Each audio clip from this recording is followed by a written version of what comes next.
Germain Cousin was a poor and simple shepherd girl who nobody wanted. Detested by her stepmother and ignored by her father, she was cast out of the house to live under the steps in the barn. Born in 1579, the family was very poor. Germain herself was born with a paralyzed and disfigured hand, making her even more distasteful to her stepmother. On top of this, Germain developed scrofula, which today we know as tuberculosis of the lymph nodes. A consequence of this infection, Germain developed abscesses on her neck.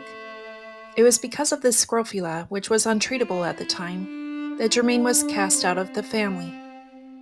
She was banished to the barn to live a lonely life and serve as the family's shepherdess, even though she was only a mere little girl at 5 years old. The sheep were her only friends. On top of her duty as shepherdess, Germain also was required to spin wool every day, and if she didn't meet her daily quota, she was badly beaten by her stepmother. Although Germain never went to school, she did get to listen to the lessons for the children every day after Mass. This was how she learned her catechism and how she learned to put her faith into practice. As her love for God grew, she added God to her list of friends, along with the sheep. She went to Mass and said the rosary daily, making a rosary out of a piece of string.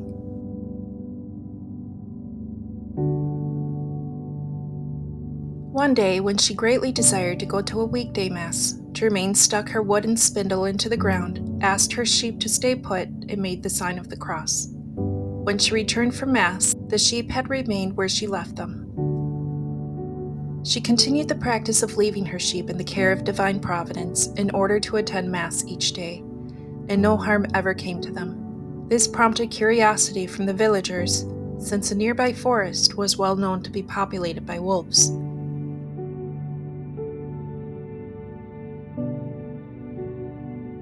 Germain had an extraordinary love for God, and he had an extraordinary love for her. His pleasure in her often showed in the miracles he granted through her. One day, as she was on her way to Mass, she came upon a river that was too high to cross. Undaunted, Germain proceeded to the river, and as she set her foot in the raging stream, the waters separated, allowing her to cross, just as the waters of the Jordan had opened for the Ark of the Covenant to pass. After she reached the other side, the waters returned to their tumultuous course. The peasants watched this with awe and fear, and then reported the miracle to the whole village. Germain was only allowed to eat scraps of bread that her family gave her after their meals. She would wait by the back door and politely take the scraps of food. Germain was always gracious and kind to her father and stepmother, regardless of how they treated her. The children and townspeople as well ridiculed Germain, taunted her, and teased her. We know she must have attained a very high degree in holiness, not so much in the miracles that God granted through her, but in the loving way she treated others. She didn't let her outward experiences bitter her soul.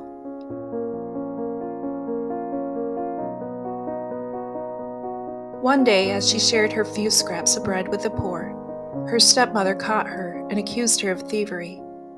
After abusing her both verbally and physically, she ordered Germain to open her apron to show her the scraps of bread. Obediently, Germain did as she was told, and in so doing, instead of scraps of bread, beautiful flowers in full bloom fell to the ground.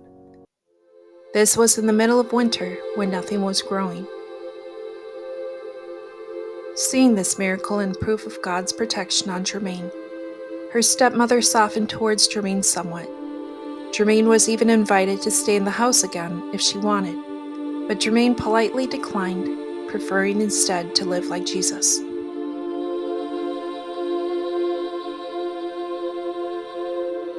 One night, 2 traveling monks saw a heavenly vision of a small group of young virgins singing praises to God. Then they saw another virgin join the group, coming from the direction of the city Germain lived in. It was this night that Germain died in her sleep. Germain was only 22 years old. Her body was discovered by her father the next day, where she lay on her bed of hay, holding her string rosary in her hands. 40 years after her death, the body of Germain was found to be incorrupt, after a farmer accidentally cut into her body with a pickaxe when digging a new grave for a fellow parishioner.